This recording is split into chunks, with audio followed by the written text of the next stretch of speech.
একটা সেজদা 1,00,000, একটা রুকু 1,00,000।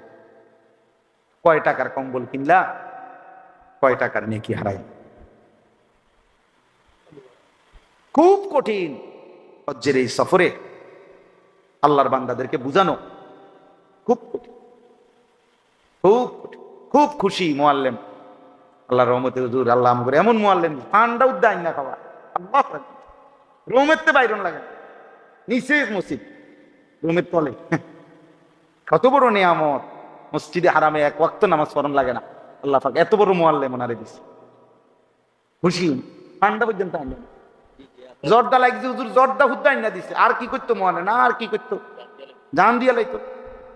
কিন্তু আমনের যে এমন জায়গাত নিয়ে রাখছে যেখানে আর মসজিদে হারামের নামাজের জামাত জুটে নাই কপালে, এইটা ওনার কোনো বিষয় না, ওনার যে সুয়ারি এনে দিছে